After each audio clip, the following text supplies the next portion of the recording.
दोस्तों आज हम इस वीडियो में जानेंगे क्लास 8 का चैप्टर 3 से लेकर 14 तक हिस्ट्री का मतलब बुक का पूरा चैप्टर का एक ही वीडियो में हम ख़त्म करने का प्रयास करेंगे। ठीक है, तो आप इस वीडियो में बने रहे। ये चैप्टर नंबर 3 का प्रश्न है। ठीक है, इससे पहले चैप्टर 1 और 2 का वीडियो अपलोड कर दिया गया है, आप उसको जाकर देख सकते हैं। देखिए क्वेश्चन है, बिहार में अंग्रेजों के समय किस तरह की भूमि व्यवस्था अपनाई गई थी। देखिए तो इसका आंसर होगा अस्थाई बंदोबस्त। अंग्रेजों के आने से पहले भूमि का मालिक कौन होता था। देखिए जब अंग्रेज नहीं आए थे तो उससे पहले भूमि का मालिक कौन होता था, तो उस समय भूमि का मालिक राजा होता था। रैयत व्यवस्था में ज़मीन का मालिक किससे माना जाता है। जो रैयत प्रोसेस है इसमें ज़मीन का मालिक कौन होता था, किसान होता था। अंग्रेजी शासन द्वारा भारत में अपनाई गई भूमि व्यवस्थाओं का प्रमुख उद्देश्य क्या था। यानी जो भी अंग्रेजी शासन द्वारा भारत में भूमि की व्यवस्था को अपनाया गया था, इसका क्या था, अपनी आय का बढ़ाना, भारतीय गांवों पर अपने शासन को मजबूत करना, व्यापारिक लाभ प्राप्त करना, किसानों का समर्थन करना। देखिए पहला बात तो ये तो किसान का समर्थन करने नहीं थे, अपनी आय को बढ़ाना चाहते थे। समझ आ रहा है ना, इसलिए चाहते थे कि तरह तरह का ऐसा व्यवस्था किया जाए जिससे उनको लाभ प्राप्त। अब देखिए अब यहाँ पे है क्या, निम्नलिखित को जोड़े बनाए। ठीक है, तो अब देखिए पहला है महालवारी, दूसरा है नील दर्पण, तीसरा नकदी फसल अस्थाई भूमि व्यवस्था। देखिए अस्थाई भूमि व्यवस्था है ना, जो इसका हो जाएगा 4, 1793 में। नकदी फसल जो है ना, इसका हो जाएगा 2, यानी नकदी 3 नंबर हो जाएगा। देखिए 4 का हो जाएगा, ये माने क का हो जाएगा 4, 3 का हो जाएगा ख, यानी 3 इसका हो जाएगा। दीनबंधु नील दर्पण का खोज किए थे, यानी ये चल जाएंगे इसमें। नकदी फसल बिहार में और अस्थाई भूमि व्यवस्था इसमें, और महालवारी पंजाब। ठीक है, तो ये आप देख सकते हैं। अब यहाँ पे आइए विचार करें। ठीक है, आइए विचार का मतलब ये प्रश्न उत्तर है। अंग्रेजी शासन के पहले भारतीय भूमि की व्यवस्था एवं लगान प्रणाली के विषय में आप क्या जानते हैं। यानी जो भी अंग्रेज क्या करते थे, भूमि पर अपना तरह तरह का लगान वसूलते थे, इससे आप क्या समझते हैं बताना है। ठीक है, अंग्रेजी शासन से पहले यानी जब अंग्रेज का शासन नहीं हुआ था तो भूमि का मालिक कौन होता था, राजा होता था। और उस समय जमींदार एक प्रभावशाली वर्ग में रहते थे और उनके पास राजा द्वारा दी गई काफ़ी ज़मीन होती थी। वे ही गांव के लगान का वसूली करते थे। समझ आ रहा है ना, तो यानी कि देखिए एक जमींदार होता था, जो जब अंग्रेज नहीं आए थे ना, और जमींदार क्या करता था, इनको राजा ने अधिकार दिया था कि तुम गांव वालों से टैक्स लो, और वही टैक्स लेकर राजा को प्रदान करते थे जब अंग्रेज नहीं आए थे। लेकिन जब अंग्रेज आ गए तो ये सब प्रोसेस हट गया। जब अंग्रेज आ गए तो देखिए क्या हुआ, अस्थाई बंदोबस्त की विशेषताओं को बताए, ये अंग्रेजों ने लाकर फिक्स कर दिया। अस्थाई बंदोबस्त 1793 में लॉर्ड कॉर्नवालिस द्वारा लाया गया था। यानी लॉर्ड कॉर्नवालिस था, उसी ने इसको इम्प्लीमेंट किया था। इसमें ज़मीन का मालिक जमींदार होता था। इसके अंतर्गत कंपनी को दिए जाने वाला लगान जमींदारों के द्वारा किसानों से वसूले गए लगान का 9/10 होता था। अब देखिए पहले क्या होता था कि राजा ने जमींदार को ये अधिकार दिया था कि तुम गांव से वसूल कर दो, तो राजा को देता था।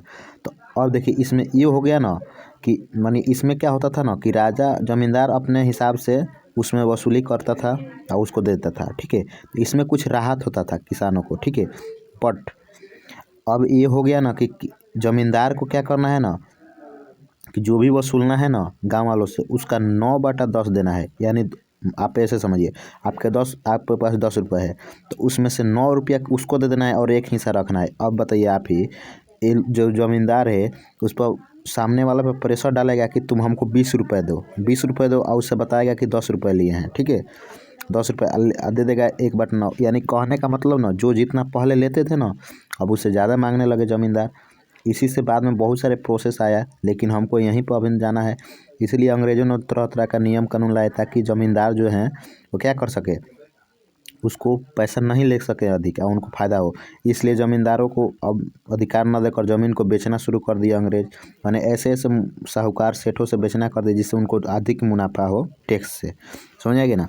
तो लेकिन हम यहाँ पर जो क्वेश्चन है हम वहाँ जाएंगे, डीपली ज़्यादा नहीं जाएंगे। अस्थायी बंदोबस्त की विशेषताएँ क्या है, ये सभी विशेषताएँ हैं, आप देख सकते हैं। अब देखिए तीसरा नंबर क्वेश्चन है आपका, अंग्रेजी सरकार द्वारा बार बार भूमि राजस्व व्यवस्था में किए जाने वाले परिवर्तन को आप किस रूप में देखते हैं। देखिए जो भी अंग्रेज आए थे यहाँ पे उन लोगों का मैन्युअली क्या था कि यहाँ से पैसा कमा कर अपने देश में ले जाना, ठीक है।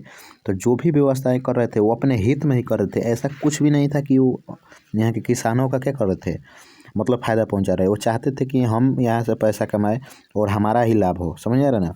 तो इसमें उसी बात को दर्शाया गया है, तो आप इसको देख सकते हैं। नई व्यवस्था में ज़मीन का मालिक किसान या ज़मींदार को बना दिया गया।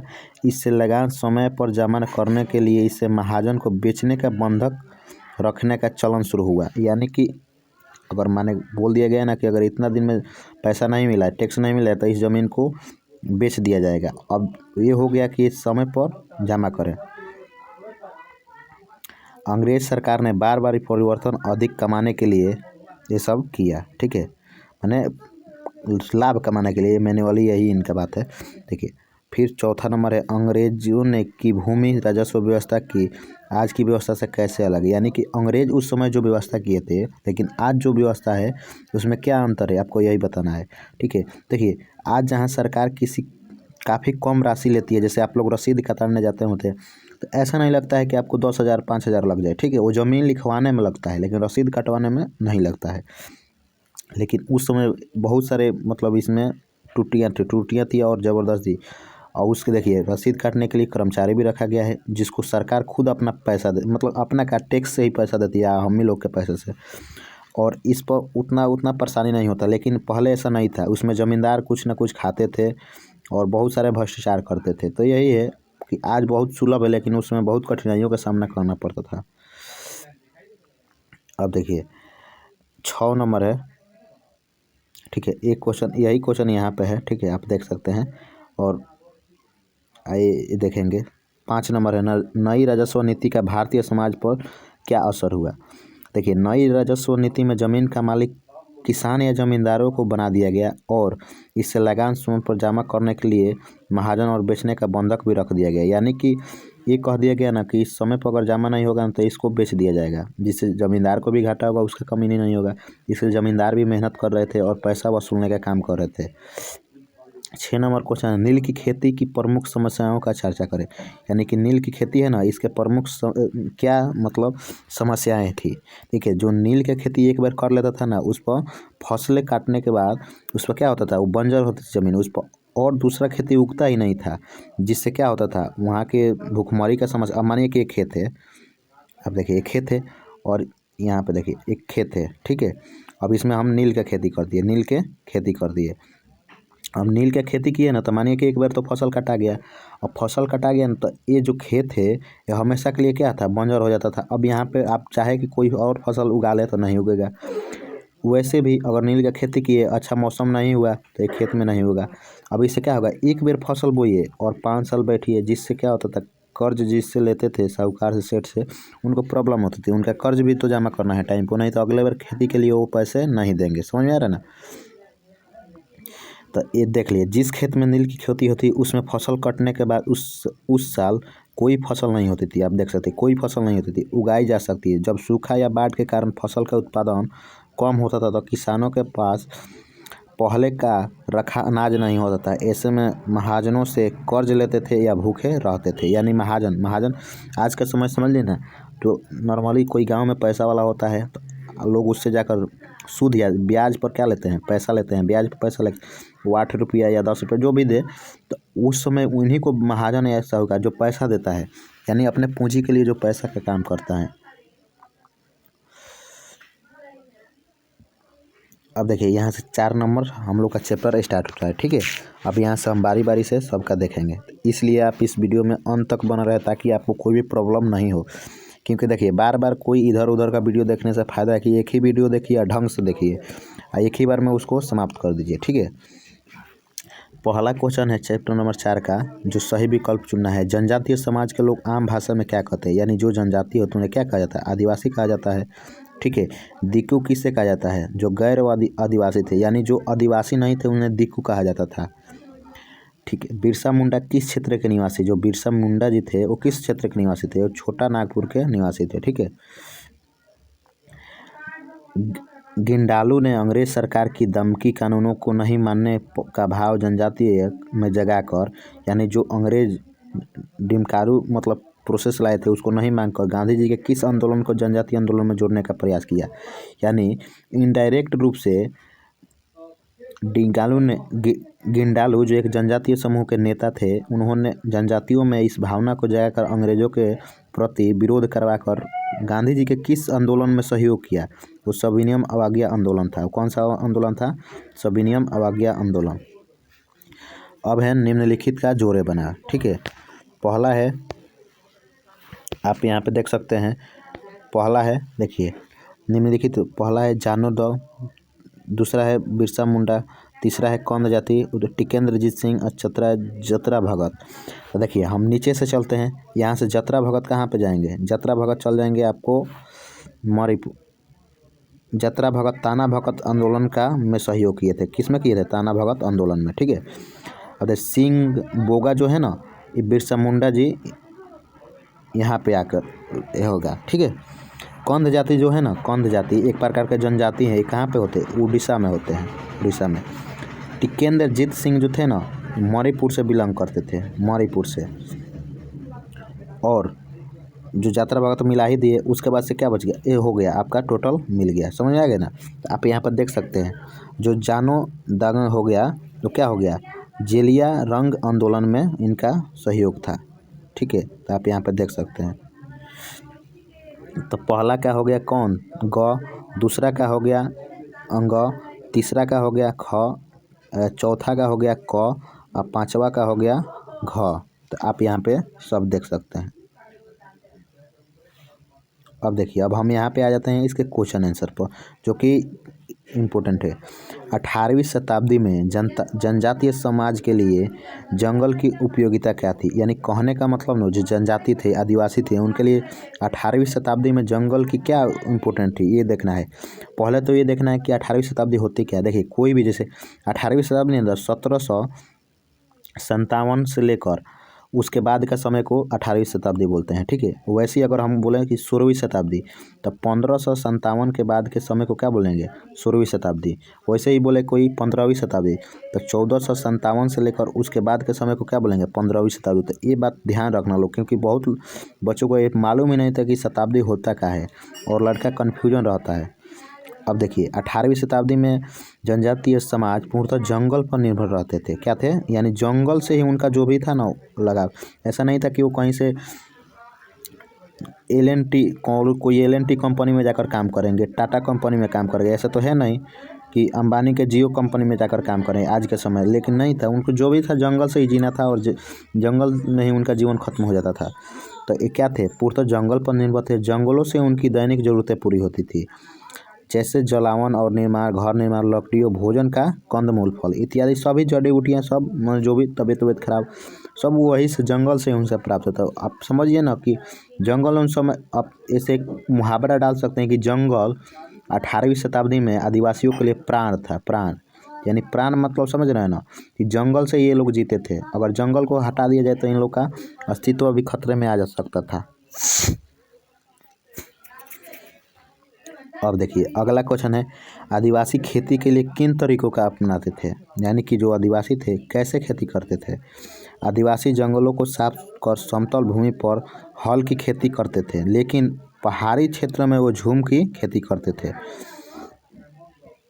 इसमें वो जंगल की भाग को जलाकर 2-3 वर्षों तक खेती करते थे, और उर्वरक जो शक्ति थी खत्म हो जाने पर दूसरे जगह करते थे। यानी उनके कहने का मतलब है ना, जैसे एक खेत हो गया यानी जंगल हो गया, तो जंगल में जो भी पौधे यहाँ जला देते थे। क्या करते थे, जला देते थे, और जलाकर यहाँ पर ख़त्म हो जाता था, तो यहीं पर खेती करते थे। और 2-3 साल जब तक उनका अच्छे फसल होता था यहाँ पर खेती करते थे, और यहाँ से ख़त्म हो जाता था तो इसको छोड़ देते थे और दूसरे जगह कहीं और चल जाते थे और यहाँ के फिर जंगलों को जलाते थे और यहाँ पे खेती करते थे।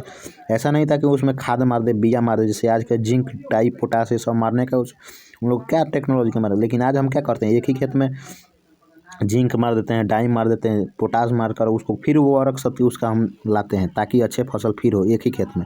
लेकिन उस समय वैसा नहीं था।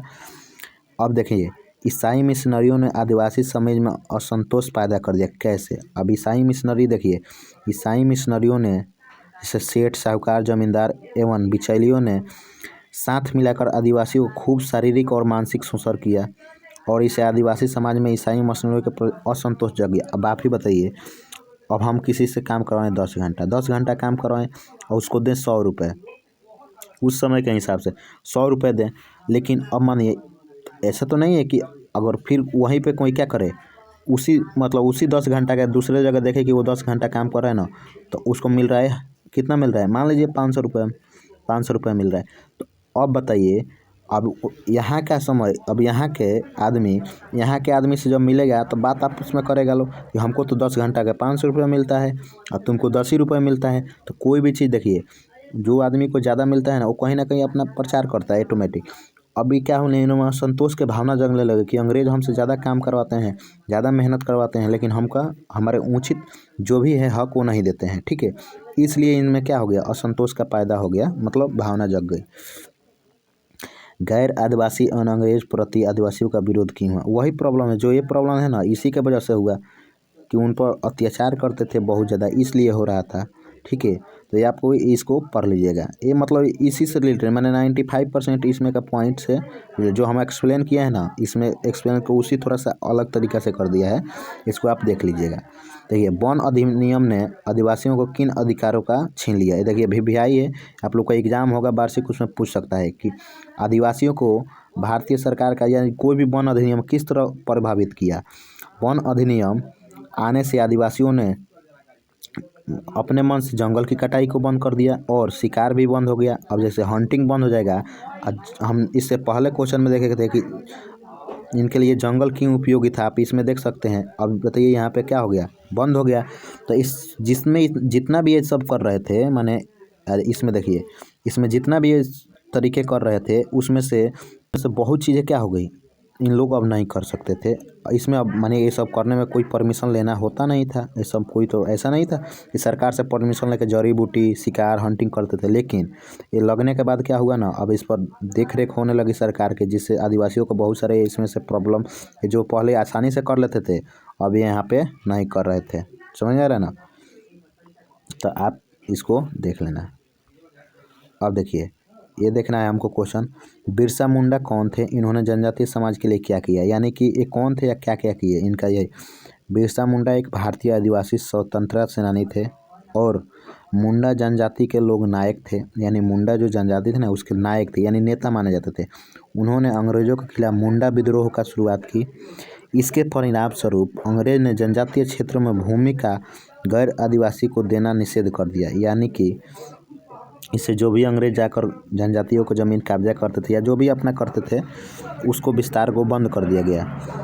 अब अगला क्वेश्चन है, अंग्रेज संथालों का शोषण किस तरह करते थे, यानी अंग्रेज जो थे ना संथालों का शोषण किस तरह करते थे। देखिए, अंग्रेज ने संथालों की ज़मीन का जायदाद छीन ली, संथालों को कर्ज देकर 50 से 100% दर से ब्याज वसूला करते थे, संथालों को बेगारी भी कराते थे, आदिवासियों को जंगल का उपयोग करने से रोकते थे। यानी संथालों पर क्या किया, ज़मीन जायदाद छीन ली और संथालों को कर्ज देकर 5 से यानी तब 50% 500% से वसूलते थे।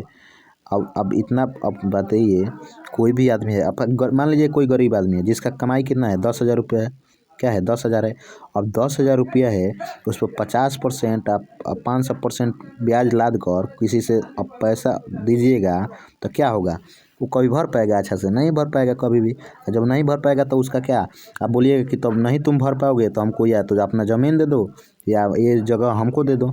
यही अभी फ़िलहाल में आप किससे रिलेट कर सकते हैं, जैसे चाइना है, चाइना गरीब देशों को, अफ्रीका देशों को क्या देता है, जो उनको पैसा देता है औकात से ज़्यादा, यानी कि उनको औकात है 500 रुपये रिटर्न करने का, दे देता है 5 लाख, 5 लाख देता है। अब 5 लाख देंगे कहाँ से, 500 रुपये कमाइए है। अब क्या करता है कि तुम ये हमको ज़मीन पोर्ट दे दो, हम यूज करेंगे, वही अंग्रेज भी अपना रहे थे। ठीक है, तो आप देख सकते हैं किस प्रकार उन पर अत्याचार किया गया। अगला है जनजाति विद्रोह में महिलाओं की भूमिका क्या थी। अब देखिए एक क्वेश्चन पूछ सकता है, क्योंकि जनजातियों में महिलाएं क्या थी, क्योंकि उस समय क्या था, पुरुष समाज प्रधान था। यानी आप पुराने ज़माने में देखें ना, तो अगर लड़का होता था तो ज़्यादा मतलब महत्व माना जाता था, लेकिन लड़कियों पे नहीं। तो ये क्वेश्चन बन सकता है यहाँ पे, इम्पोर्टेंट इसलिए बनता है क्योंकि उस समय महिलाओं का योगदान बहुत कम होता था, लेकिन महिलाओं ने योगदान क्या किया, इससे एग्जामिनर सोचकर क्वेश्चन इसको बना सकता है। तो आप देख सकते हैं जनजातीय महिलाएं सैनिक कार्रवाई करने से लेकर विद्रोह नेतृत्व तक के कार्य में पुरुषों का साथ दी। संथाल विद्रोह में राधा और हीरा ने गडासा, कुल्हाड़ी और लाठी का प्रयोग किया। अब देखिए यहाँ पे है राधा और हीरा, इनका नाम थोड़ा सा फेमस है। यानी कि जो गणासा कुल्हाड़ी यानी गणासी जो बोलते हैं गांव में, और कुल्हाड़ी यानी टांगी और लाठी सबका प्रयोग किया। विद्रोह के समय साली और चंपी ने सैन्य संगठन का बिरसा का साथ दिया। यानी साली और चंपी ये भी इनका नाम है। तो राधा, हीरा, साली, चंपी ये सब बिरसा मुंडा जी का बहुत साथ दी, योगदान दी बड़े स्तर पर। जनजातीय समाज की महिलाओं का घरेलू उद्योग क्या थी। यानी जो जनजातीय महिलाएं थी उनका घर का कामकाज क्या था, उद्योग क्या था, किससे अपना मतलब गुजारा करती थी। जनजातीय समाज की महिलाओं घरों में चटाई बनाने का और बुनाई करने का, वस्त्र बनाने का काम करती थी। रेशम के लाख के कीड़े पालते और बाद में उसे बाहर के व्यापारियों को बेच देते। यानी रेशम को जो कीड़े होते हैं ना, उनको पालते भी थे और बेचते भी थे। ये सब उनका घरेलू उद्योग था। अब देखेंगे हम यहाँ से चैप्टर नंबर किसका, 5 का। तो इसलिए देखिए इसमें एक ही बार पढ़िए, बार बार पढ़ने से कोई चीज़ नहीं होता है। आप मानिए कि इधर भटकिए, एक वीडियो यहाँ देखें, एक वीडियो वहाँ देखें, तो उससे कुछ फ़ायदा होने वाला नहीं। आराम से एक वीडियो देखिए, जहाँ आपको मानिए कि नोट्स बनाना है तो इसको स्किप कीजिए और वहाँ रुक जाइए। चैप्टर नंबर 1 का पूरा अच्छे से पढ़ लीजिए, फिर चैप्टर नंबर 2 का कर लीजिए। बार बार अलग अलग वीडियो देखने से क्या फ़ायदा, एक ही वीडियो में आपको टोटल करा दिया जा रहा है। ठीक है, अब देखिए चैप्टर नंबर 5 का है। ठीक है, आप ध्यान रखना है। इससे पहले हम चैप्टर नंबर 1-2 का वीडियो अपलोड कर दिए हैं, 3 आचार करा दिए और 5 नंबर यहाँ से स्टार्ट हो रहा है। तो चैप्टर नंबर 5 है यहाँ पे। ठीक है, अब देखिए यहाँ पे है, पहले देख लेते हैं। देखिए क्वेश्चन दिया है, देखिए सही विकल्प को चुनिए, सही विकल्प को चुनिए। 18वीं शताब्दी में भारत के प्रमुख उद्योगों में से क्या थे। यानी 18वीं शताब्दी का मतलब समझ रहे हैं ना, कितना 1757 के बाद की जितने भी पीरियड टाइम है उसके बाद का बात कर रहा है। तो क्या था, तो सबसे पहले क्या था, वस्त्र उद्योग। यानी वस्त्र उस टाइम बहुत ही फेमस थे। ठीक है, अगला है 2 नंबर, federation of India chambers of commerce and industry FICCI की स्थापना कब हुआ। यानी कब इसका स्थापना किया गया। सन 1927 में इसका स्थापना किया गया। ठीक है, 27 में इसका स्थापना किया गया। अब देखिए जूट उद्योग का प्रमुख केंद्र कहाँ था। यानी जूट जो उद्योग था उसका प्रमुख केंद्र कहाँ पे था, तो इसका प्रमुख केंद्र था बंगाल में। ये भी ध्यान रखना है। सन 1818 में अंग्रेजी सरकार ने किस उद्देश्य से मजदूरों के लिए नियम बनाए। यानी जो भी सरकार थी तो किस उद्देश्य से अपना नियम बनाई, अपने आर्थिक लाभ के लिए। ये तो अब असली बात है कि अपना पैसा कमाने के लिए, अपने लाभ के लिए ही कुछ भी कर रहे थे अंग्रेज। ऑल इंडिया ट्रेड यूनियन की स्थापना कब हुई। ठीक है, तो ये कब हुई ये भी देखना है, 1920 में हुई। अब हमको क्या देखना है कि सही मिलान कीजिए, यानी जोड़े बनाए। जोड़े का मतलब जो जिससे जुड़ जाए उसको जोड़ना है। निम्नलिखित के पहला है जूट उद्योग। तो जूट उद्योग क्या हो जाएगा, अभी देखें कि हम बंगाल में आएगा, किस में आएगा, बंगाल में। तो यहाँ से हम इसको कर लेते हैं और यहाँ से लिख सकते हैं बंगाल। ठीक है, ऊनी वस्त्र उद्योग। ऊनी वस्त्र उद्योग कहाँ पे जाएगा, एक कश्मीर में जाएगा, एक कश्मीर में जाएगा। जामदानी बुनाई। जामदानी बुनाई कहाँ पे जाएगा बाबू, ये लखनऊ में जाएगा। कहाँ पे, लखनऊ में, यानी लखनऊ बोला जाता है। लौह उद्योग। लौह उद्योग कहाँ पे थे, जमशेद टाटा जो जमशेदपुर में है वहाँ पे थी। नील बागान उद्योग कहाँ पे था, चंपारण में था।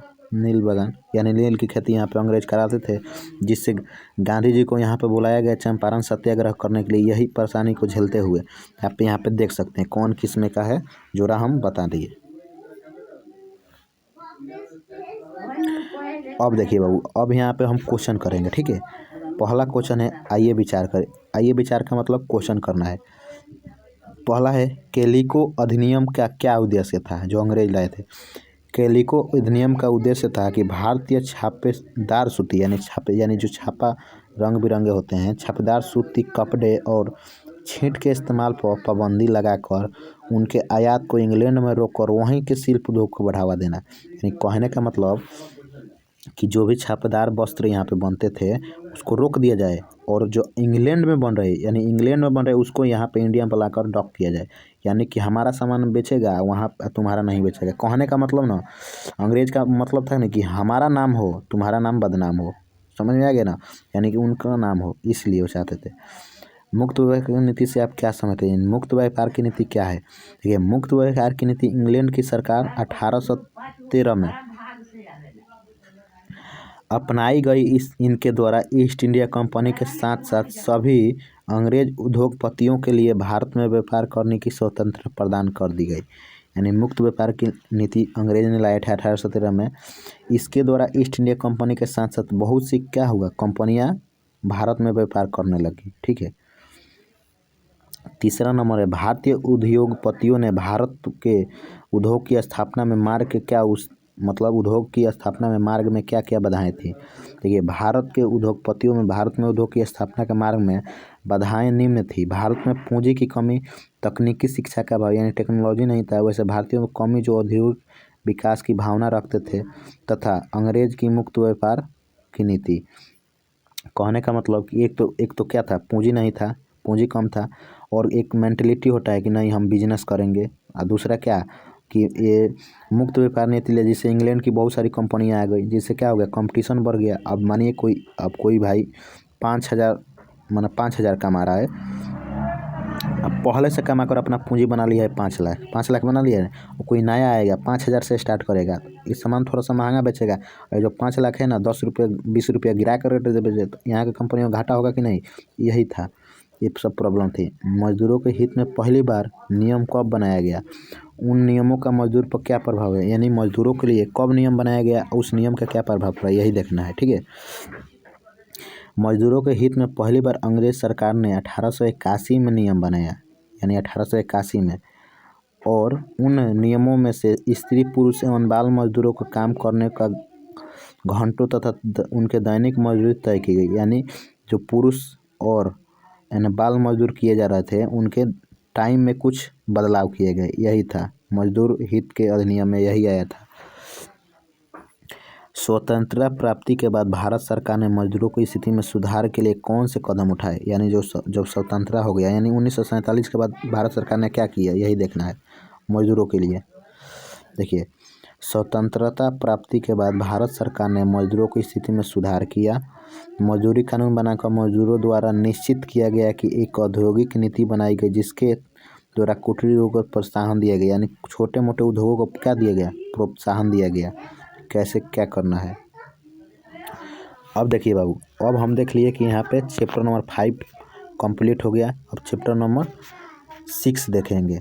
ठीक है, ऐसे ही हम चैप्टर नंबर अंत तक देखेंगे, इसलिए आप लोग बने रहें। ठीक है।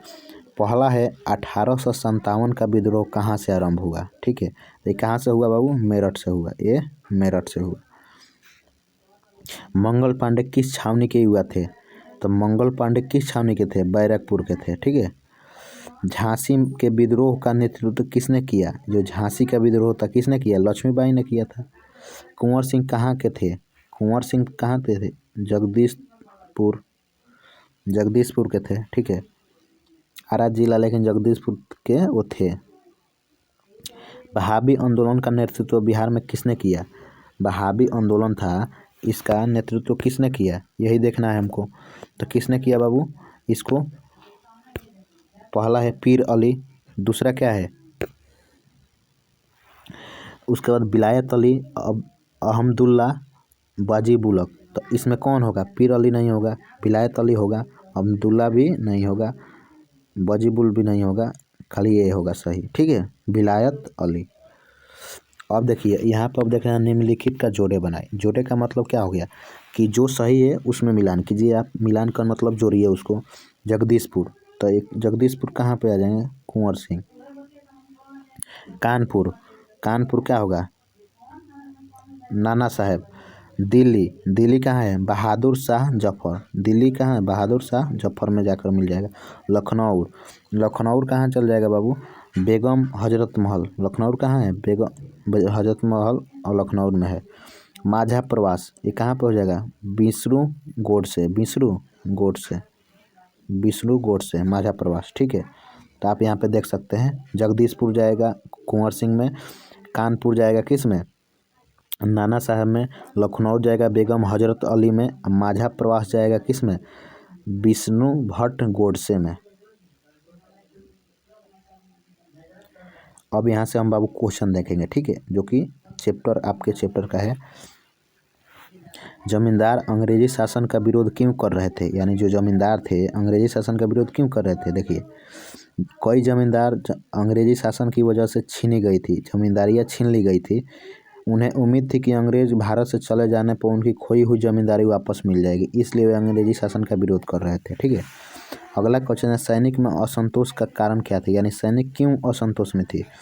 भारतीय सैनिक में अंग्रेजी सिपाहियों के अपेक्षा बहुत कम वेतन मिलता था, यानी भारतीय सैनिक में क्या था, अंग्रेजों को ज़्यादा पैसा मिलता था लेकिन इनको कम।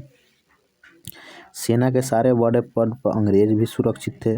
1856 में कानून के अनुसार भारतीय सैनिक को दूसरे देशों के साथ होने वाले युद्धों के लिए समुद्र पार भी जाना था। ये सैनिक में असंतोष के कारण थे, यानी कि जितना भी कठिनाई वाला काम था, जितना भी मतलब क्या था, प्रेशर वाला काम था, जिसमें जोखिम भरा था, वो सब भारतीय सेना करेगी। और जो भी सुरक्षित पद है वो सब कौन करेगा, अंग्रेजी सेना करती। यही सब अंग्रेजी सेना का अत्याचार देखकर भारतीय सेना में असंतोष की भावना जग गई। तीसरा क्वेश्चन है, बहादुर जफर ने समर्थन से क्या प्रभाव पड़ा, यानी बहादुर शाह जफर जो था उसने समर्थन किया तो क्या प्रभाव पड़ा, इसको हमको बताना है। ठीक है, अब देखिए, बहादुर शाह जफर के समर्थन से विद्रोहियों का मनोबल बढ़ गया। वो दोहरी भावना से ब्रिटिश सत्ता से लड़ने लगे और एकजुट हो गए, यही सब प्रभाव पड़ा। विद्रोह को दबाने में अंग्रेज क्यों सफल रहे, इसका उत्तर देखें। विद्रोही के पास धन की कमी थी, यानी जो विद्रोही थे ना उनके पास पैसा नहीं था। अंग्रेजी सेना की अपेक्षा उनके पास हथियार भी कम और कमज़ोर थे। वे परंपरागत हथियार तलवार भाला से लड़ने और अंग्रेज़ों को बंदूक के सामने हार गए। ये सब माने अंग्रेज ज़्यादा टेक्नोलॉजी में भी थे, पैसे में भी कमी थे, इसलिए ये सब विद्रोह को आसानी से दबा दिए अंग्रेज। 1857 के विद्रोह में कुंवर सिंह का क्या योगदान है, इसका उत्तर देंगे। कुंवर सिंह ने दानापुर सैनिक छावनी के सैनिक सहयोग से आरा शहर से अंग्रेजी नियंत्रण को समाप्त कर दिया। उन्होंने बनारस, जौनपुर आदि क्षेत्रों में अंग्रेजी सरकार को समाप्त करने के लिए जमींदारों और किसानों को प्रेरित किया।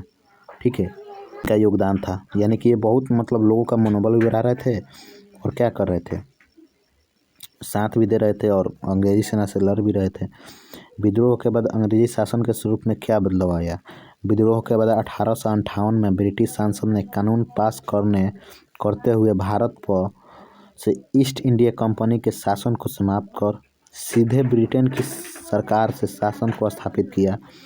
सैनिक ढांचे में यूरोपीय जो सैनिक थे संख्या बढ़ गई, यानी विद्रोह जब हुआ ना तब ब्रिटिश शासन में कानून एक बना लिया गया। ईस्ट इंडिया कंपनी के शासन समाप्त कर सीधे ब्रिटेन की सरकार, यानी जो ब्रिटेन के सरकार थी यहाँ पे शासन करने लगी। और सैनिक के ढांचे में यूरोपीय सैनिक की संख्या बढ़ी, यूरोप सैनिक ज़्यादा बढ़ गए और यहाँ के जो थे वो कम हो गए। अब देखिए बाबू, हम यहाँ पे देख लिए चैप्टर नंबर 6 तक। ठीक है, अब हम देखेंगे चैप्टर नंबर 7, क्योंकि हम जो भी थे इसके पीछे देख लिया। अगर आप यहाँ से डायरेक्ट वीडियो देख रहे हैं भागा कर, तो आपको चैप्टर नंबर 7 मिलेगा, लेकिन इससे पहले भी शुरुआत से देखिए ताकि और अच्छे से समझ में आए। देखिए, ये चैप्टर नंबर 7 है। पहले हम इससे कुछ अंदर के क्वेश्चन है ना उसको ध्यान से देख लेते हैं। देखिए, पहला है, जोन्स प्राचीन भारतीय ग्रंथों को पढ़ना जरूरी क्यों समझते थे। जोन्स प्राचीन भारतीय ग्रंथ को पढ़ना जरूरी इसलिए समझते थे क्योंकि भारतीयों की सोच और रहन सहन उन्हीं ग्रंथों से प्रभावित थी। उनका मानना था कि अगर भारत में एक बेहतर अंग्रेजी शासन कायम करना है तो इन ग्रंथों को पढ़ना और समझना आवश्यक है, इसीलिए कह रहे थे कि पढ़ना जरूरी है। कल्पना करें कि अंग्रेजी भारतीय लोगों के मानस को अपने अनुसार क्यों ढालना चाहती थी, यानी क्यों करना चाहती है वो अपने अनुसार, कि हमारे अनुसार रहे। देखिए, अंग्रेज भारत में अपनी शासन व्यवस्था को सुचारू रूप से चलाने के लिए कई भारतीयों को अपनी सेवा में लेना चाहते थे। ठीक है, इसलिए उनकी ज़रूरी थी कि वे भारतीय अंग्रेजी भाषा को जानकार हो और उनको श्रेष्ठ समझे। इसी कारण भारतीय अंग्रेजी को मानस अपने अनुसार ढालना चाहती, यानी वो चाहती थी ना कि जो भी कल्चर है यानी अंग्रेजी भाषा को पूरे भारत में फैलाए और यहाँ से हमारा मतलब एथी करे, ताकि हम ही लोग ना अंग्रेजी को यहाँ पर बढ़ावा दे रहे हैं, हमारा गुलामी करे और हम जो भी कर रहे हैं ना उसको एथी करना चाहिए। ठीक है, समझे, और हमारे लिए काम करे। अब यहाँ से क्वेश्चन अभ्यास से स्टार्ट हो जाते हैं। जो भी आपके अभ्यास में है यहाँ से स्टार्ट हो जाते हैं। देखिए, पहला है, विलियम जोन्स ने भारतीय इतिहास, दर्शन और कानून के अध्ययन को क्यों जरूरी मानते थे? तो इसका आंसर हो जाएगा क, भारत में बेहतर अंग्रेजी शासन की स्थापना के लिए। आधुनिक शिक्षा की भाषा किसने बनाया? आधुनिक किसे बनाया गया? हिंदी को नहीं बनाया गया, बांग्ला को नहीं, अंग्रेजी को बनाया गया आधुनिक शिक्षा का भाषा। एशियाटिक सोसाइटी ऑफ बंगाल की स्थापना किसने की? इसकी स्थापना विलियम जोन्स ने की। अब हम यहाँ पे देखेंगे निम्नलिखित का जोड़े बनाए। ठीक है, देखिए, विलियम जोन्स ये सब बनाना है, तब विलियम जोन्स का क्या हो जाएगा? प्राचीन संस्कृतियों का सम्मान। ठीक है, रविंद्रनाथ टैगोर क्या हो जाएगा? प्राकृतिक परिवेश में शिक्षा। थॉमस मैकाले, यानी जो थॉमस मैकाले एक किससे जाकर मिलेंगे? अंग्रेजी शिक्षा। महात्मा गांधी जो अंग्रेजी शिक्षा के विरोध थी, यानी महात्मा जो गांधी थे ना अंग्रेजी शिक्षा को विरोध करते थे। ठीक है, पाठशालाएँ क्या थी? यानी गुरु जो थे ना वो पाठशालाएँ से जाकर जुड़ेगा। तो ये था। एक बार और हम देते हैं, विलियम जोन्स जाकर प्राचीन संस्कृति, यानी जो प्राचीन संस्कृति है वो विलियम जोन्स में आकर मिल जाएगा। रविंद्रनाथ टैगोर तो प्राकृतिक शिक्षा, यानी प्राकृतिक जो परिवेश में है ना, रविंद्रनाथ टैगोर में आकर मिल जाएगा। थॉमस मैकाले अंग्रेजी शिक्षा को बढ़ावा देने वाले, अंग्रेजी शिक्षा को थॉमस मैकाले ने बढ़ावा दिया। महात्मा गांधी अंग्रेजी शिक्षा के विरोध, यानी महात्मा जो गांधी थे ना अंग्रेजी शिक्षा के घोर विरोधी थे, यानी इसका विरोध कर रहे थे। पाठशाला गुरु से होगा। ठीक है, तो ये सब इसका है, आप देख सकते हैं। और हम देखेंगे यहाँ से क्वेश्चन आंसर देखेंगे। ठीक है, पहला है, विचार करें। प्रश्न 1, भारत के विषय में विलियम जोन्स के विचार कैसे थे? ठीक है, विलियम जोन्स के विचार भारतीय प्राचीन ग्रंथों के प्रति उदार था। वे चाहते थे कि इन ग्रंथों का अंग्रेजी अनुवाद करा इन वर्णित विषयों के अनुसार भारत में शिक्षा के लिए निर्धारित किया जाए। वे भारतीय विज्ञान के प्रशंसक थे, यानी भारत ज्ञान संस्कृति को मतलब मानते थे, उसको सम्मान करते थे। ठीक है, थॉमस मैकाले अंग्रेजी से जुड़े हुए रीति रिवाज, वहाँ का पहनावा, रहन सहन सब वही अंग्रेजी जो भी अंग्रेज करते थे वो चाहते थे कि यहाँ के लोग अंग्रेजी के कल्चर में ढल जाए। ठीक है, तो आप इसको पढ़ सकते हैं वीडियो पोस्ट करके। भारत में अंग्रेजी शिक्षा का उद्देश्य क्या था? इसका स्वरूप कैसा था? अंग्रेजी को शासन संचालन के लिए कर्मचारियों की एक बड़ी संख्या की आवश्यकता थी। समझ में आ रहा ना? इन लोगों ने इंग्लैंड से नहीं आ सकते थे, यानी कि उनको आप ही बताइए, अब 5 लाख इंग्लैंड से तो ला नहीं सकते हैं, और वहाँ से लाएंगे तो वहाँ पे जिम्मेवारी होगी। ठीक है, अब कहने का मतलब ना उन लोग को अंग्रेजी शासन इसलिए ज़रूरी था क्योंकि वो बहुत सी समस्याओं में क्या होता था, अंग्रेजी नहीं जानने की वजह से प्रॉब्लम होती थी, इसलिए वो अंग्रेजी को बढ़ावा देते थे ताकि अच्छी खासी हम कर्मचारियों को भारत से ही उत्पन्न कर सकते हैं, यानी यहाँ तैयार कर सकें। शिक्षा के विषय में महात्मा गांधी और रविंद्रनाथ टैगोर का क्या? देखिए, पहले बात तो ये लोग दोनों क्या थे? भारतीय मतलब भाषा यानी हिंदी को ज़्यादा प्रमोट करना चाहते थे। ये अंग्रेजी को क्या कहते, इंग्लिश को एकदम नकार दे रहे थे। और रविंद्रनाथ टैगोर चाहते थे कि हमको यहीं पे भारत में ही अपना शिक्षण ग्रहण करिए, हमको नहीं जाके दूसरे देश में करना चाहिए। तो ये सब मतलब अपना देश यानी आज के समय देखें तो आत्मनिर्भर जो भी हम उसी में जीने का कोशिश करते थे, और वो उसी में बहुत सारे टेक्नोलॉजी है, उसी में सब करना था। इसलिए आप वीडियो पोस्ट करके इसको पढ़ सकते हैं। अंग्रेज विद्वान के बीच शिक्षा नीति के विषय में किस प्रकार विवाद थे? देखिए, अंग्रेज विद्वानों के बीच शिक्षा नीति के विषय में किस प्रकार विवाद थे, यानी अंग्रेज जो विद्वान थे वो क्या करते थे? जोन्स का प्रभाव था, उनका कहना था कि भारतीय विद्या ज्ञान प्रसार का किया जाए। इस वर्ग में लोगों का मानना था कि भारतीयों को उन्हीं की भाषा में पढ़ाया जाए, यानी कुछ लोग मानते हैं कि भारतीयों को हमें खुद अपने भाषा में पढ़ना चाहिए, अन्य विद्वान का कहना था कि भारतीय शास्त्र अवैज्ञानिक और गलत सूचनाओं से भरे पड़े हैं। यानी कि कुछ कहते थे ना कि जो भारत में शास्त्र हैं जो गलत सलत लिखे गए हैं, अच्छे नहीं लिखे गए, इसलिए उनको नहीं पढ़कर हम लोगों के द्वारा पढ़ना चाहिए। ठीक है, अब देखिए, अब यहाँ से आ गया चैप्टर नंबर 8। यहाँ से क्या स्टार्ट हो गया बाबू, आपका चैप्टर नंबर 8 स्टार्ट हो गया। इसके पहले चैप्टर नंबर हम 7 तक देख लिए।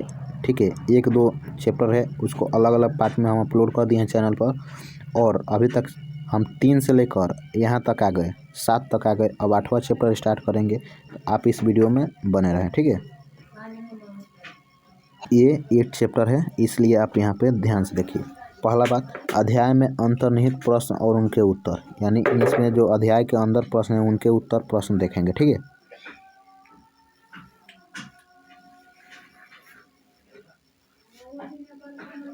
अब देखिए, भारतीय में उपेक्षित जनसमूहों के विषय से आप क्या समझते हैं, संक्षेप में लिखिए। ठीक है, आपको ये मिल जाएगा क्वेश्चन, किस चैप्टर से मिल जाएगा, पृष्ठ 116 में।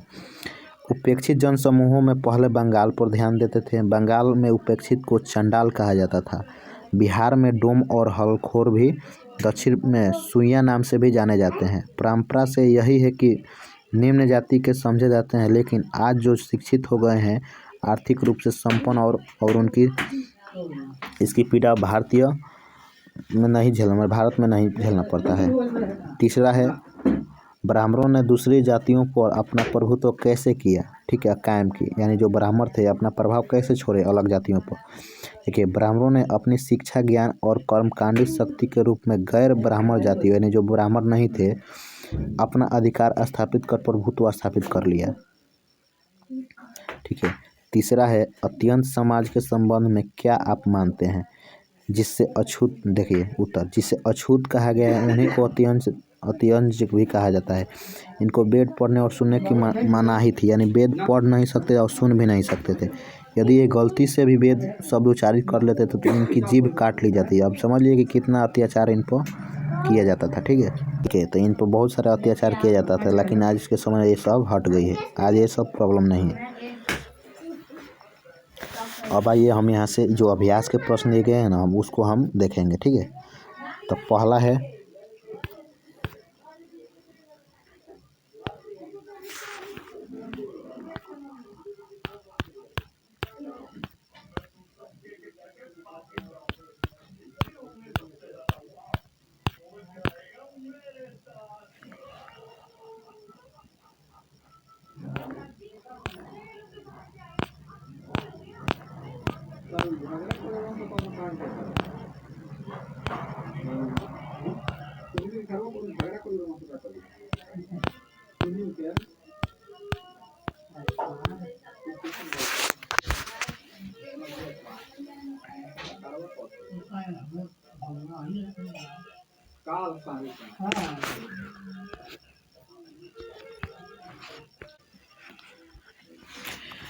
अब देखिए यहाँ से 8 क्लास का, मतलब 8 क्लास का चैप्टर नंबर 8 का जो पाठ से माने प्रश्न है उसका हम देख रहे हैं। ठीक है, अब देखिए, पहला है, सही विकल्प चुने। फूलों के द्वारा किस संगठन की स्थापना की गई, तो इसका है सत्य शोधक समाज की। पेरियर के द्वारा कौन सा आंदोलन प्रारंभ किया गया, आत्मसम्मान आंदोलन। ठीक है, हरिजन सेवक संघ स्थापना गांधी के द्वारा किस वर्ष गठित किया गया, 1932 में। बाबा भीमराव अम्बेडकर के द्वारा किस वर्ष बहिष्कृत हितरानी सभा की स्थापना की, 1924। तो आप यहाँ पे देख सकते हैं, यहाँ पे सब आंसर है।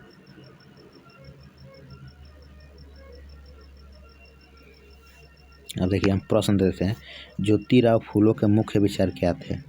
देखिए, ज्योतिराव फूले जाति व्यवस्था को मनुष्यों की समानता के खिलाफ मानते थे। उन्होंने जाति व्यवस्था को पूरी तरह से क्या किया, नकार दिया।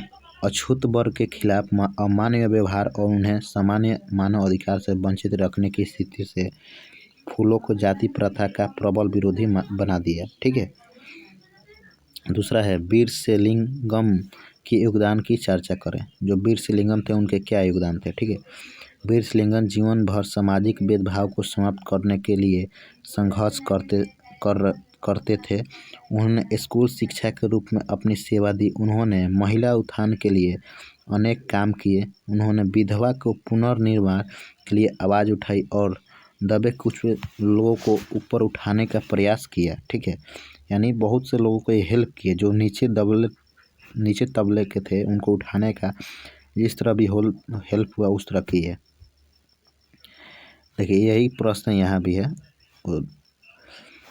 श्री नारायण गुरु का समाज सुधार के क्षेत्र में क्या था? श्री नारायण गुरु का एक धार्मिक गुरु के रूप में उभरे। उन्होंने श्री नारायण के धर्म परिपालन योगम की स्थापना की। इसका 2 उद्देश्य था, एक छुआछूत का विरोध, दूसरा कर्म कांडों की सरल विधि को अपनाना। ठीक है, ये इनका मुख्य उद्देश्य था। महात्मा गांधी द्वारा छुआछूत निवारण के लिए क्या उपाय किए? इन महात्मा गांधी ने क्या किया कि छुआछूत नहीं है? देखिए 1919 में पहला अखिल भारतीय डिप्रेस्ड क्लास सम्मेलन की कांग्रेस द्वारा गांधी जी के सुझाव पर छुआछूत के विरोध घोषणा पत्र जारी किया गया। ठीक है, हरिजनों के उत्थान के लिए हरिजन सेवक संघ की स्थापना की गई। फिर हरिजन पत्रिका निकाला जिसमें अनेक संवेदनशील समस्याएं उठाई। बाबा साहब भीमराव अम्बेडकर ने जातीय भेदभाव को दूर करने के लिए किस तरह का प्रयास किए? यानी जो बाबा साहब थे, जातीय भेदभाव को दूर करने के लिए क्या क्या प्रयास किया? ठीक है, इसको हमको देखना है। बाबा साहब भीमराव अम्बेडकर ने दलितों को शिक्षा ग्रहण करने का आह्वान किया तथा दलितों के वैधानिक और राजनीतिक अधिकारों की मांग रखी। उन्होंने 1924 में बहिष्कृत हितकारी सभा का गठन किया। 1927 में महार सत्याग्रह आरंभ हुआ ताकि दलितों के प्रति अपनाई गई भेदभाव की नीति समाप्त की जा सके। ठीक है, ये सभी प्रॉब्लम उन्होंने इसको सॉल्व करने का काम किया बाबा साहब ने।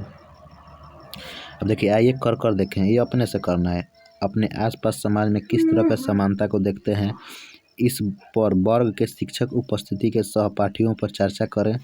समाज में जातीय भेदभाव को मिटाने के क्या काम के लिए आप प्रयास कर सकते हैं, इस पर अपने यानी अपने से करना है। ये उतना इम्पोर्टेंट है भी नहीं। आपको क्वेश्चन बनेगा तो इधर से और जो इसके पीछे हम पढ़ाए हैं वहीं से बनेगा। ठीक है, अब यहाँ पे हम देखेंगे चैप्टर नंबर 9 बाबू। ठीक है, चैप्टर नंबर 9 का देखेंगे तो आप इसमें बने रहें। ठीक है, पहला है स्त्रियों की असमानता की स्थिति को पहली बार किसके द्वारा प्रश्न लगाया गया? ठीक है, वो अंग्रेजों के द्वारा लगाया गया।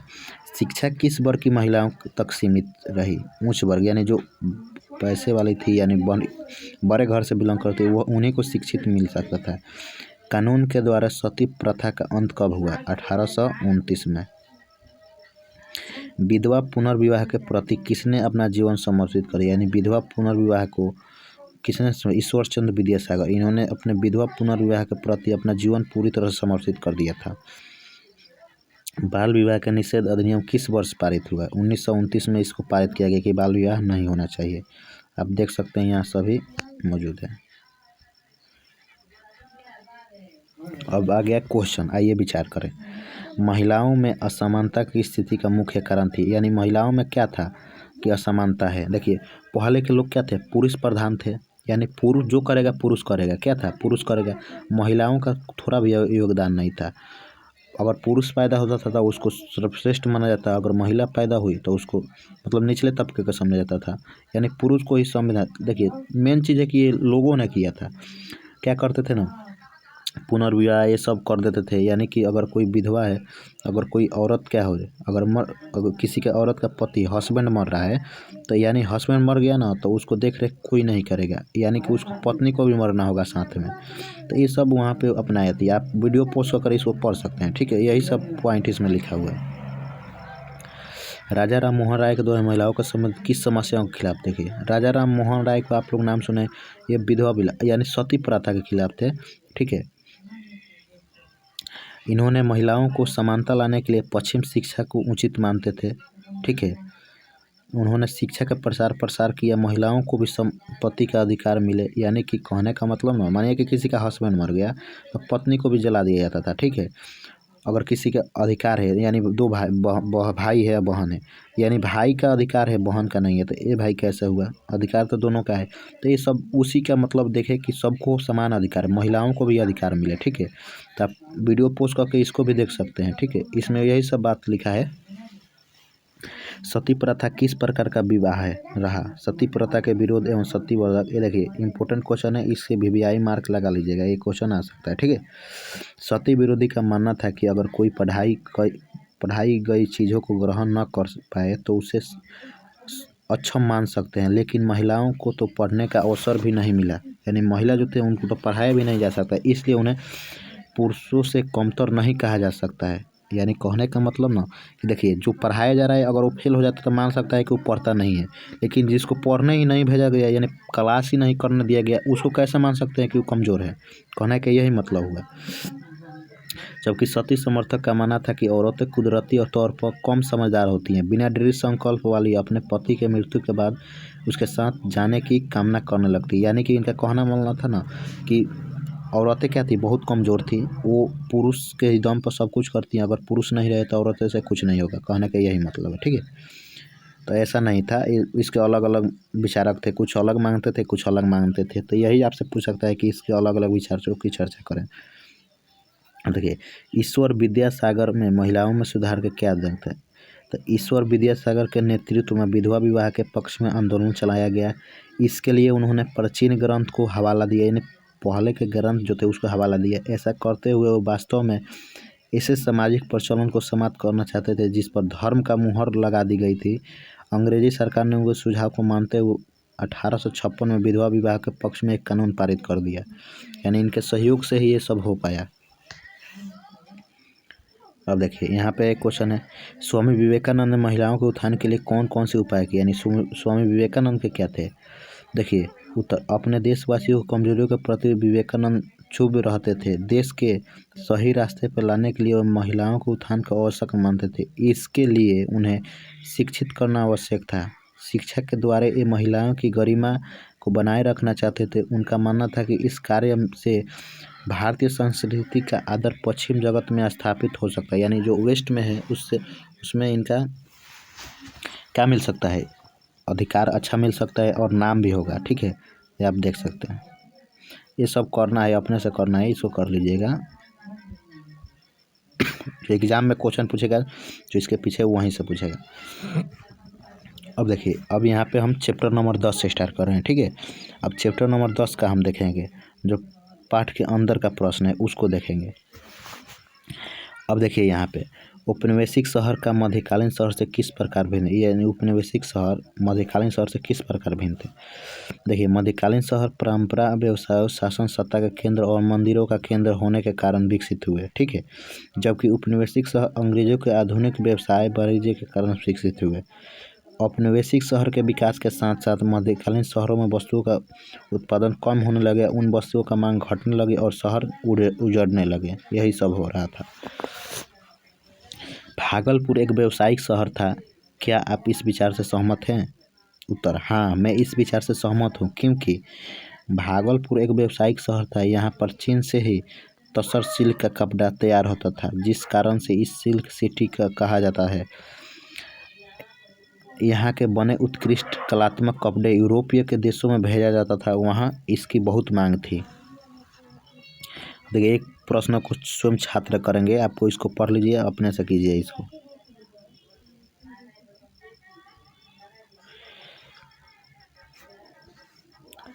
अब देखिए अभ्यास के प्रश्न उत्तर है, यानी जो आपके एक्सरसाइज में दिया गया है वो पाठ के अंदर के अब एक्सरसाइज में है, ठीक है, चैप्टर नंबर 10 का सही और गलत बताना है। भागलपुर शहर को विकसित औपनिवेशिक शहरों से भिन्न परंपरागत शहर के रूप में इसमें हुआ, ये बात सही है। मुस्लिम काल में भागलपुर शहर की सूफी संस्कृति का केंद्र नहीं था, नहीं ये गलत है, केंद्र था। 19वीं सदी में भागलपुर में बंगाल और मारवाड़ी समुदाय का आगमन हुआ, ये भी सही है। प्रश्न निम्नलिखित का जोड़े बनाए। देखिए पहला का क्या होगा, प्रेसिडेंसी शहर होगा, ख का रेलवे शहर होगा, तीसरा का औद्योगिक शहर, आप ये सब देख सकते हैं, बरेली जमालपुर, यानी यहाँ पे आप आंसर देख सकते हैं, यहाँ पे इसका दिया गया है, यहाँ पे आप देख सकते हैं, ठीक है, ये दोनों आप देख सकते हैं। इसमें कुछ बताने वाला है कि नहीं हम बताएं, ये भी यहीं पे पेस्ट हो गया है, ठीक है, तो वैसे कोई दिक्कत नहीं है, आप इस यहाँ से कर लीजिए चाहे यहाँ से कर लीजिए, दोनों एक ही है, ठीक है, यहाँ पे भी पेस्ट हो गया है, यहाँ पे भी पेस्ट हो गया है, तो उससे कोई दिक्कत नहीं है, आप कोई भी देख सकते हैं। तीसरा प्रश्न है, यानी ये 2 नंबर है, 1 नंबर था। अब यहाँ पे तीसरा देख रहे हैं, रिक्त स्थानों को पूर्ति करें। ठीक है, भागलपुर नगर पालिका की स्थापना 1864 में हुआ था। ठीक है, भागलपुर में सिल्क कपड़ा का उत्पादन केंद्र चंपारण और नाथनगर में था। भागलपुर में सांस्कृतिक गतिविधियों को बढ़ावा देने के लिए प्रमुख संस्कृतियों जनार्दन प्रसाद झा दीजा थे। ठीक है, जनार्दन प्रसाद झा दीजा। रेलवे स्टेशन कच्चे माल का संग्रह केंद्र था। ठीक है, आयातित वस्तुओं का वितरण केंद्र था। कालजयी उपन्यास देवदास की रचना सत्याचंद्र चप्पोटे ने की थी। कौन किए थे? देवदास ने किया था। तो आप ये देख सकते हैं सभी भरने वाला क्वेश्चन। अब यहाँ से आपका क्वेश्चन स्टार्ट हो रहा है। ठीक है, अब आइए विचार करें। ठीक है, शहरीकरण का आशय क्या था? ठीक है, उद्योग, खनिज, व्यापार और खासकर राजनीतिक राजधानी के कारण जहां लोगों का एकत्रित होता है वह स्थान शहर में परिवर्तित होने लगता है, उसी प्रक्रिया को शहरीकरण कहते हैं। शहरों में प्रशासनिक, शैक्षणिक, न्यायिक आदि संस्था होते हैं, अतः वहाँ लोगों का जमावड़ा होने लगता है और वो शहरीकरण होने लगता है। ठीक है, 18वीं सदी में नए शहरी केंद्रों का विकास की प्रक्रिया पर प्रकाश डालें। देखिए, 18वीं सदी में मुगल सत्ता के धीरे धीरे कमजोर होने के कारण सत्ता से शासन में संबंध शहर पतन को प्राप्त होने लगे। लखनऊ, हैदराबाद, सेरिंगपट्टम, पूना, नागपुर, बड़ौदा आदि नए शहर स्थापित हुए। ठीक है, व्यापारी, शिल्पकार, कलाकार, प्रशासन आदि नए शासन केंद्रों की ओर काम तथा संरक्षण की तलाश में आने लगे। यही सब प्रक्रिया है। ग्रामीण एवं शहरी अर्थव्यवस्था में क्या अंतर है? यानी ग्रामीण और शहरी अर्थव्यवस्था में क्या अंतर है आपको देखिए। ग्रामीण क्षेत्रों में अर्थव्यवस्था का आधार कृषि है, जबकि शहरों में उद्योग और शिल्प के साथ नौकरी अर्थव्यवस्था के आधार है। गाँव में अधिकांशतः किसान और खेती के कामों से जुड़े मजदूर व छोटे मोटे काम करने वाले लोग होते हैं, जबकि शहरों में छोटे मध्य बड़े व्यापारी, शिल्पकार, शासक तथा अधिकारी रहते हैं। ये सभी रहते हैं। ठीक है, इसलिए हम यहाँ पे सब देखते हैं। तो आप यहाँ पे देख सकते हैं इसको।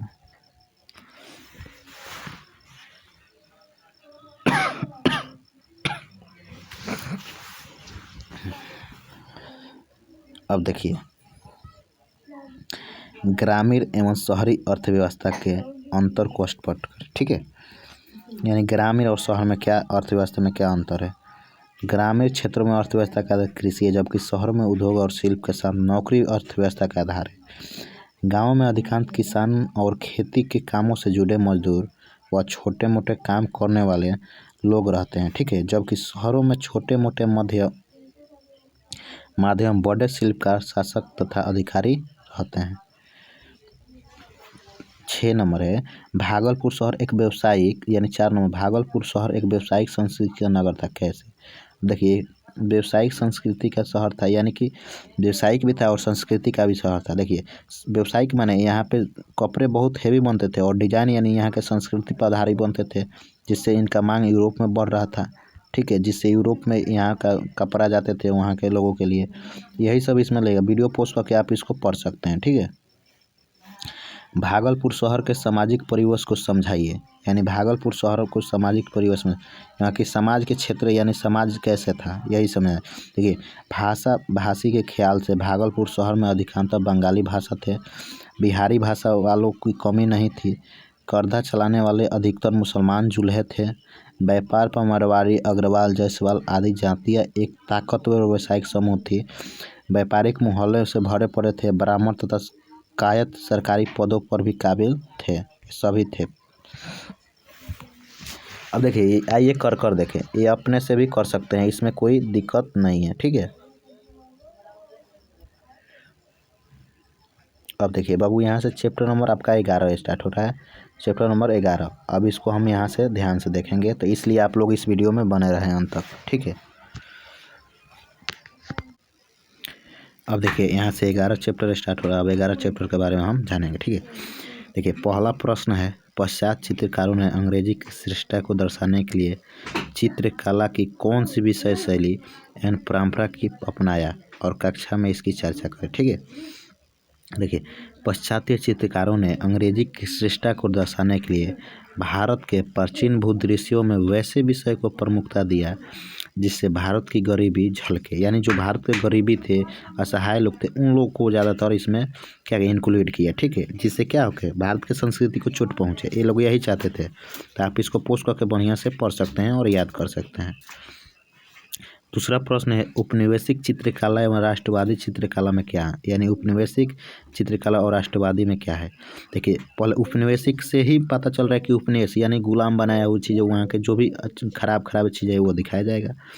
राष्ट्रवादी में वहाँ देशभक्ति के बारे में दिखाया जाएगा, जैसे कि हम पढ़ते हैं इसको। देखिए उपनिवेशिक चित्रकला की परंपरागत शैली रूप चित्रण थी, ठीक है, यानी आदमकद चित्र, और राष्ट्रवादी चित्रकला की शैली तेल चित्रकला थी। जहां औपनिवेशिक चित्रकला के अंग्रेज कलाकार अपने देशवासियों की श्रेष्ठता व वैभव को सिद्ध करना चाहते थे, वहीं भारतीय राष्ट्रवादी चित्रकला अपने चित्रों के माध्यम से राष्ट्रवादी संदेश देते थे, ठीक है।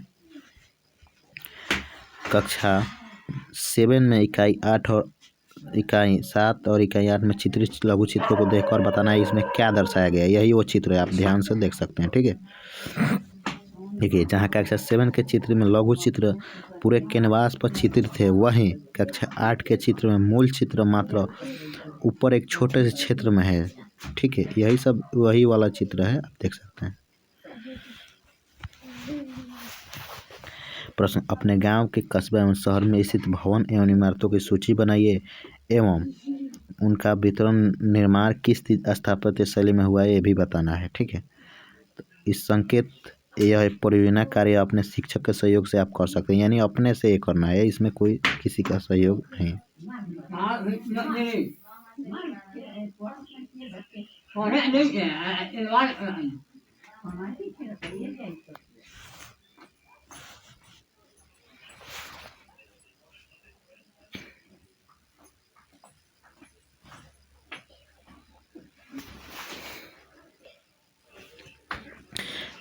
5वां प्रश्न है, आप देख सकते हैं साहित्य में किन राष्ट्रवादी तत्वों को उजागर किया गया है, कक्षा में चर्चा करें। देखिए साहित्यों ने साहित्यिक को देशभक्तिपूर्ण देश के लिए प्रयोग में लाने लगे। साहित्य में देश की गुलामी को दूर करने पर पराधीनता के बोध को फेंक डालने और स्वतंत्रता की जरूरत को स्पष्ट विवेक्ति लगी थी। साथ ही साहित्य ने देश की आज़ादी के लिए जनसाधारण को हर प्रकार से बलिदान करने के लिए उत्प्रेरित किया। ये सभी इसमें दिया गया है, आप इसको वीडियो को पॉज करके पढ़ सकते हैं अच्छे से। चैप्टर नंबर 12 स्टार्ट हो रहा है, ठीक है। आप यहाँ से चैप्टर नंबर 12 के क्वेश्चन सब देखेंगे।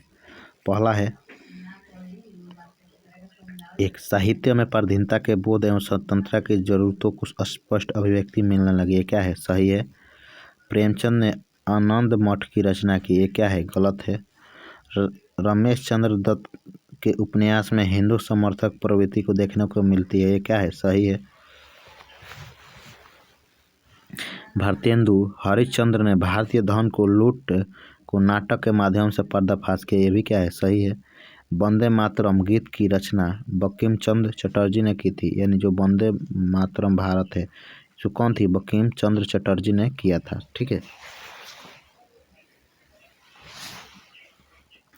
रिक्त स्थानों को भरें, यानी जो खाली स्थान है उनको भरना है। देखिए पहला में क्या हो जाए, उत्कीर्ण चित्र कहलाएगा। ख है उपनिवेशिक काल में बनाए गए छवि चित्र रूपी चित्रण होते हैं, ठीक है। अंग्रेज की विजय को दर्शाने के लिए युद्ध के दृश्यों को चित्रकारी की जाती है। एशियाई कला के आंदोलन को प्रोत्साहित करने के लिए जापानी कलाकार थे, ठीक है। देखिए निम्नलिखित के जोड़े बनाइए। आप यहाँ पे जो भी दिया गया है उसका उत्तर यहाँ पे लिख दिया गया है, आप यहाँ पे देख सकते हैं। इसका जितना भी आंसर है यहाँ पे मिल जाएगा। देखिए यहाँ पे होगा ना, तो कुछ आपको नहीं दिख रहा होगा, लेकिन ऐसा नहीं है कि पूरी तरह नहीं दिख रहा है, लेकिन थोड़ा सा क्या है इसमें सैचुरेटेड बढ़ गया है, ठीक है। तो हम पढ़ेंगे उस पर पॉइंट पर ध्यान रखिएगा, ठीक है। पहला है, आइए विचार करें, मधुबनी पेंटिंग किस प्रकार की कला शैली थी, इसके अंतर्गत किन विषयों को ध्यान में रखकर चित्र बनाए जाते थे, ठीक है। उत्तर है मधुबनी पेंटिंग खास तौर पर एक महिला चित्रकला थी। इसके अंतर्गत भित्ति चित्रों में देवी देवता, राधा कृष्ण की लीला, राम सीता की कथा और अर्पिन चित्रों को मनुष्य, पक्षी, पेड़, फूल, फल, स्वास्तिक, दीप आदि विषयों को ध्यान में रखकर चित्रित किया जाता था। ठीक है। दूसरा है ब्रिटिश चित्रकारों ने अंग्रेजों की श्रेष्ठता एवं भारतीयों को कम तौर पर हैसियत को देखने के लिए किस तरह के चित्रों को दर्शाया। देखिए, ब्रिटिश चित्रकारों ने अंग्रेजों की श्रेष्ठता को दिखाने के लिए उनके द्वारा बनाई गई चौड़ी सड़कें तथा विशाल एवं भव्य इमारतों के चित्रों को दर्शाया है एवं भारतीयों को कम तौर पर हैसियत को दिखाने के लिए यहाँ के गुजरे ज़माने की टूटी फूटी भवनों एवं इमारतों को खंडहर के चित्र में दर्शा दिया है। समझ आ रहा है ना। तो ये सब देखिए उन लोग का कारनामा है, कांड किए हैं सब, यानी जो बुरी बात है उसको दिखाया है, जो अच्छी अंग्रेज ने किया है उसको बहुत बढ़ चढ़ कर देखा है, जो खराब चीज़ें पलेगा उसको भी खूब दिखाया है। देखिए, तीसरा क्वेश्चन है 19वीं सदी की इमारतों अंग्रेजी की श्रेष्ठता, अधिकार, सत्ता के आधार पर स्थापत्य या कला शैली की विशेषताओं का वर्णन करें। देखिए, 19वीं सदी की इमारत कैसे थे, कैसे नहीं थे, उसमें क्या कला थी, इसमें दे दिया गया है। तो आप वीडियो को पॉज कर यहाँ पे कर सकते हैं, थोड़ा सा पढ़ सकते हैं। ठीक है, इस वीडियो को पढ़ सकते हैं, इसमें पता चल जाएगा 19वीं सदी में कैसे स्थापत्य कला किया जा रहा था। साहित्यिक देशभक्ति से आप क्या समझते हैं, यानी साहित्यिक देशभक्ति क्या है ये देखना है। एक क्वेश्चन इंपॉर्टेंट है, इसको VVI मार्क कर लीजिएगा। ठीक है, ये क्वेश्चन पूछ सकता है। देखिए, साहित्यिक देशभक्ति से तात्पर्य है कि ऐसे साहित्य की रचना जिसने राष्ट्रवादी आंदोलन को बल मिले। साहित्यकारों से यह आशा की जाती है कि जब भी देश के हित में राष्ट्रवादी आंदोलन चले, वे अपनी साहित्यिक रचनाओं से देशवासियों को देशभक्ति की भावना जाए। ठीक है। मॉडर्न स्कूल ऑफ ओरिएंट से जुड़े भारतीय कलाकारों की राष्ट्रीय कला को प्रोत्साहित करने के लिए किन विषयों को चयन किया गया। चित्र 12, 13, 14 का बताना है। आप इसमें देख सकते हैं। ठीक है, इस क्वेश्चन का कि चित्र के बारे में जो भी है आप यहाँ पे देख सकते हैं। सब चित्र का जिक्र भी किया गया है और सब उसमें बताया गया है। चित्र यहाँ पे देख सकते हैं 12, 13, 14 उसमें बताया गया है, पढ़ सकते हैं। ये जो क्वेश्चन है ना, ये अपने से करना है। इसमें कोई ऐसा नहीं है कि ये नहीं करिएगा तो यहीं से प्रश्न बना, यहाँ से प्रश्न हम लिख देते हैं, नहीं बनेगा। आपको बस इधर का ये जो क्वेश्चन है ये सब देख लेना है, ये और ये वो इसी में से बनेगा।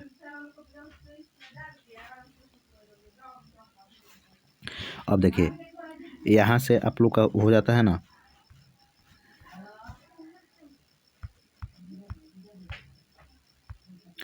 यहाँ से आपके सही विकल्प को चुने जो भी है क्वेश्चन। कांग्रेस की स्थापना किन तत्वों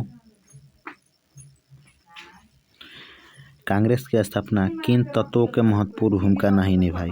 देखिए, पहला है कांग्रेस की जो भी, ठीक है, देखिए पहला है कांग्रेस की स्थापना किन तत्वों की महत्वपूर्ण भूमिका मिली। ठीक है, पहला है शुरुआती राजनीतिक संगठनों ने।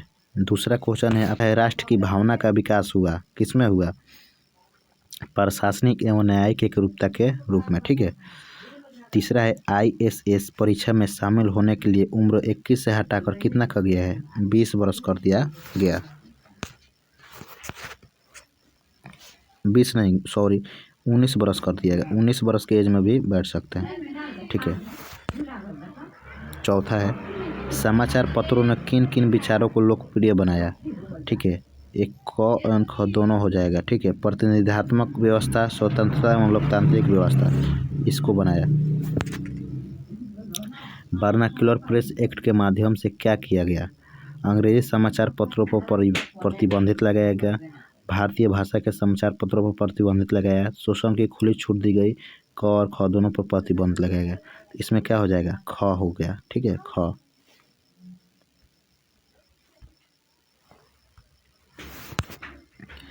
छः नंबर है बंग भंग के बाद पूरे बंगाल में क्या हुआ, शोक दिवस मनाया गया, विदेशी वस्तुओं का बहिष्कार किया, लोगों ने उपवास रखा, ये सभी हो जाएगा इसमें। महात्मा गांधी ने भारत में सत्याग्रह कहाँ शुरू किया, चंपारण से किया था। रॉलेट एक्ट के विरोध में कहाँ सभा हुई, यानी जो रॉलेट एक्ट था वहाँ पे कहाँ में हुई, जलियांवाला बाग में हुआ, जिस पर गोलियां चलवा लिए गए। केसरे हिंद, जो केसरे हिंद था उसका उपाधि किसने त्याग दिया? महात्मा गांधी ने। केसरे हिंद की उपाधि किसने त्याग दिया? महात्मा गांधी ने। यही क्वेश्चन यहाँ पर भी पेस्ट हो गया है, तो इससे कोई दिक्कत नहीं है, ये पढ़ लीजिए चाहे ये पढ़, बात तो एक ही है। करो या मरो का नारा गांधी जी ने कब दिया? ये कब दिया था? असहयोग आंदोलन में, चंपारण में या भारत छोड़ो में? भारत छोड़ो आंदोलन में दिया था। ठीक है,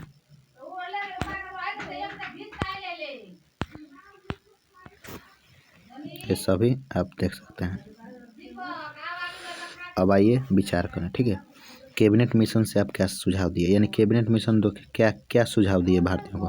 कैबिनेट मिशन ने सुझाव दिया कि मुस्लिम बहुल क्षेत्रों को सहायता दिया जाए, यानी उनको अपने मन से ढीले ढाले महासंघ के रूप में अविभाजित भारत को रूप में भारत को स्वतंत्र कर दिया जाए, यानी उनके अनुसार वो रहे जैसे रहे। ये प्रत्यक्ष कार्रवाई दिवस क्यों मनाया जाता है? ये क्यों मनाया जाता है प्रत्यक्ष कार्रवाई दिवस? आप इसको पढ़ सकते हैं। ठीक है, इसमें आपको आंसर मिल जाएगा। ठीक है, भारत में राष्ट्रीय उत्थान में किन किन तत्वों को महत्वपूर्ण निभाया गया है, यानी किन किन तत्वों को माना गया है कि भारत का उससे उत्थान हो जाएगा, भारत को भाला होगा, यानी भारत में अच्छे सब होंगे। तो इसमें भी आप देख सकते हैं क्या क्या किया जाए तो भारत का उत्थान हो सकता है। कांग्रेस के गठन में राष्ट्रीयता के विकास में महत्वपूर्ण भूमिका निभाई, यानी कांग्रेस का गठन हुआ था उसमें राष्ट्रीयता यानी राष्ट्र के प्रति जो बहुत एक महत्वपूर्ण भूमिका निभाई, ये क्या है, ये सब इसमें आप देख सकते हैं वीडियो पॉज करके।